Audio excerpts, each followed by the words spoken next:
नमस्कार दोस्तों, आप देख रहे हैं ट्रेड विद मिस्टर ए, जहां मिलती है सबसे तेज और ऑथेंटिक मार्केट अपडेट्स। पहली न्यूज हमारे देश की करेंसी यानी कि इंडियन रूपी पर है। पूरे फाइनेंशियल ईयर 2024 से 2025 तक के दौरान रूपी को कई चैलेंजेस का सामना करना पड़ा, दोनों डोमेस्टिक और ग्लोबल फैक्टर्स की वजह से। लेकिन मार्च महीने में थोड़ी सी रिकवरी देखने को मिली और अब रूपी ने एशियन पीयर्स के बीच एक पॉजिटिव ट्रेंड दिखाया है। ब्लूमबर्ग के डेटा के मुताबिक रूपी ने मार्च के एंड तक यूएस डॉलर के मुकाबले 0.22% की एप्रिसिएशन दिखाई है। इसके अलावा ताइवानी डॉलर ने 0.01%, चीनी रेनमिनबी ने 0.58% और मलेशियाई रिंगिट ने 0.76% की एप्रिसिएशन दिखाई। आगे बढ़ते हैं खबरों में। बात करते हैं टेस्ला की सेल्स के बारे में। टेस्ला के वाहन सेल्स पहले क्वार्टर में 13% गिर गए हैं। कंपनी ने बताया है कि उन्होंने सिर्फ 3,36,681 वाहन डिलीवर किए हैं, जो कि सेकेंड क्वार्टर ऑफ 2022 के बाद सबसे कम नंबर हैं। टेस्ला के सेल्स डिक्लाइन का कारण है मॉडल के चेंजओवर और एलन मस्क के खिलाफ इंटरनेशनल बैकलैश। अब एक और दिलचस्प अपडेट है जो सीधे राजनीतिक और व्यापारिक दुनिया से जुड़ा हुआ है। कल कुछ मीडिया रिपोर्ट्स में यह कहा गया था कि अमेरिका राष्ट्रपति डोनाल्ड ट्रंप ने अपने कैबिनेट के सदस्यों को यह बताया है कि एलोन मस्क, जो अब तक अमेरिकी सरकार में कुछ महत्वपूर्ण भूमिकाओं में थे, जल्दी ही अपने व्यवसाय टेस्ला और स्पेसएक्स पर ध्यान देने वाले हैं। हाँ, सही सुना आपने, मस्क सरकार में अपनी भूमिका छोड़ने वाले हैं। क्या आपको लगता है कि यह कदम उनके व्यवसाय को और ज्यादा बढ़ावा देगा या इससे टेस्ला की बिक्री पर कोई असर पड़ेगा? हमें अपने कमेंट्स जरूर भेजें और बताएं कि आपको यह निर्णय कैसा लगता है।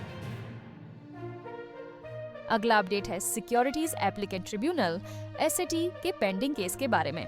2024 में एसएटी पर पेंडिंग केस 50% से ज्यादा बढ़ गए हैं और अब यह नंबर 1121 हो गया है, जो कि पिछले 5 साल में सबसे ज्यादा है।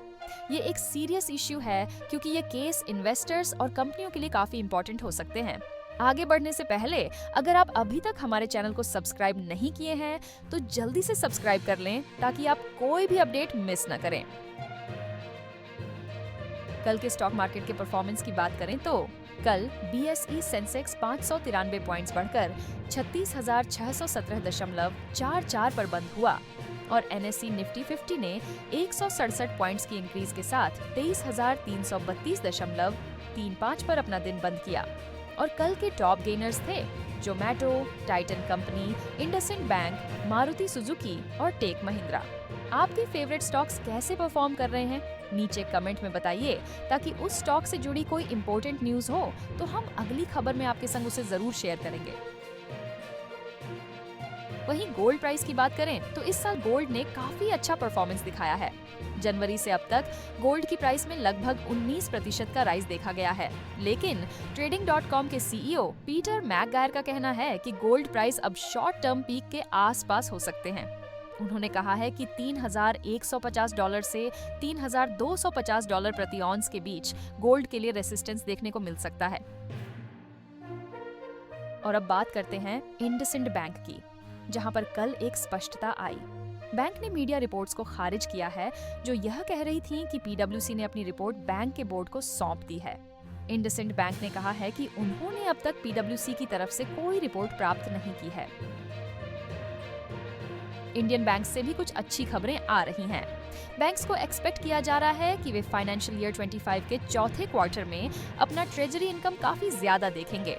ये ट्रेजरी गेन्स गवर्नमेंट सिक्योरिटीज के यील्ड्स में शार्प डिक्लाइन और फॉरेन एक्सचेंज ऑपरेशन से आने वाले गेन्स की वजह से हो सकते हैं। ये कंसेक्यूटिव क्वार्टरली गेन्स बैंक्स के लिए एक पॉजिटिव साइन होगा। अब बात करते हैं कुछ स्टॉक्स की। 2 अप्रैल को वी मार्ट रिटेल, बाजार स्टाइल और V2 रिटेल के शेयर्स ने शानदार गेन्स देखे हैं।